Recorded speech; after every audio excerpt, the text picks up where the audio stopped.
Hey guys, Brian, Mr. SF Studios.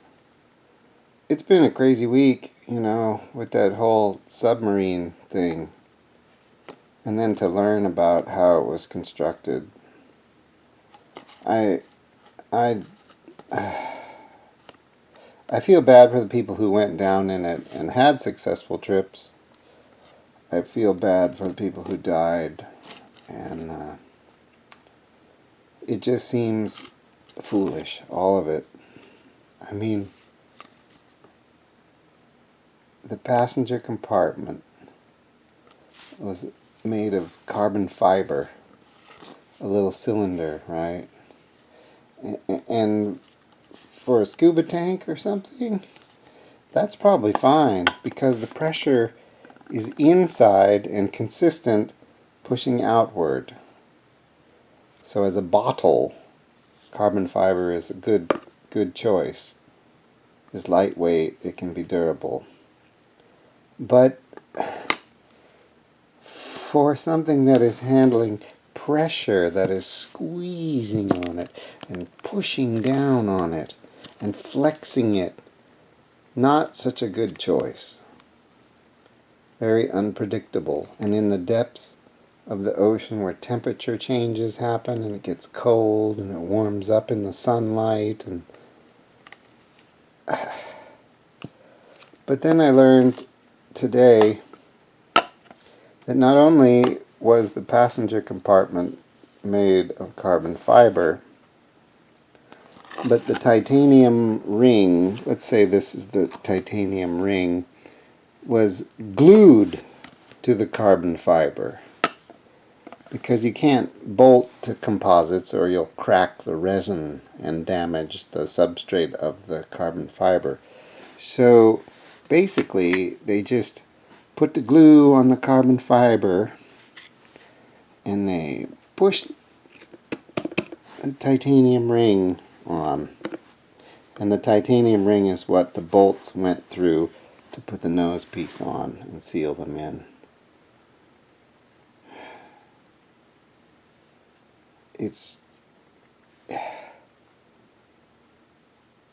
I don't know if it's hubris or ignorance or greed or haste.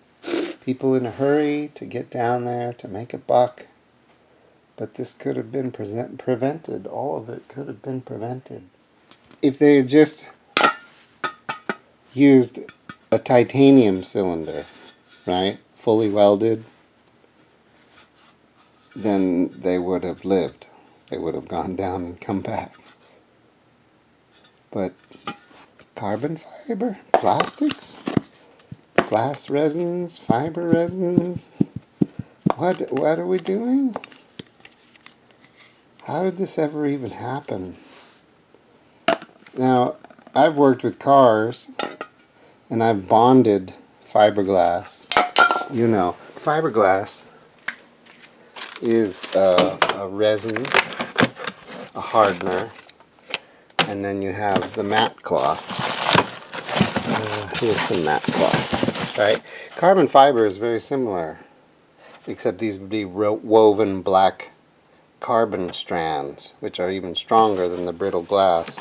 Fiberglass is great for cars because it's fairly lightweight and works well, but even still,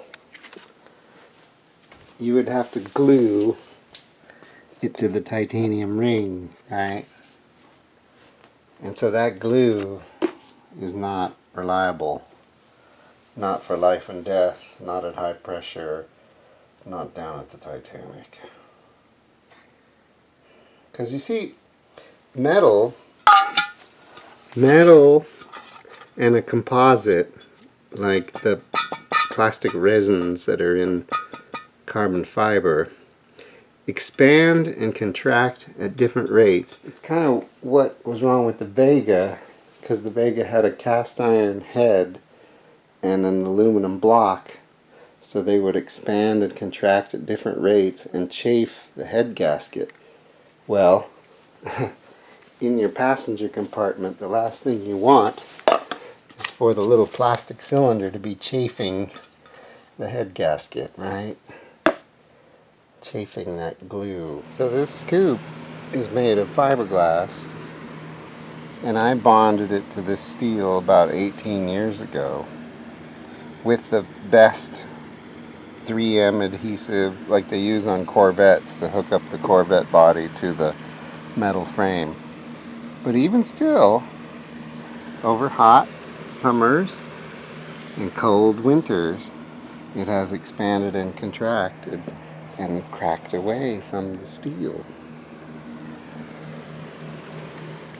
This will always happen with dissimilar materials. The only way to prevent this is to have an entirely fiberglass hood. Then the fiberglass wouldn't change from the fiberglass hood. It would stay the same. So this is basically what happened to that submarine, is that the carbon fiber tube, my scoop, and the glue that held it to the metal ring cracked. And all that pressure of the ocean went in quickly. The tragedy of the Titan brings to mind the tragedy of the Challenger when that teacher, the civilian, got to go for a ride into space and an O-ring failed and killed everyone. I think it's a very similar thing. I think what may have happened is the O-ring of adhesive failed after too many flexings, going up and coming down, cooling off, heating up. That glue joint around the titanium ring broke. And when you've got thousands of tons of pressure on your little sub, well, that's that.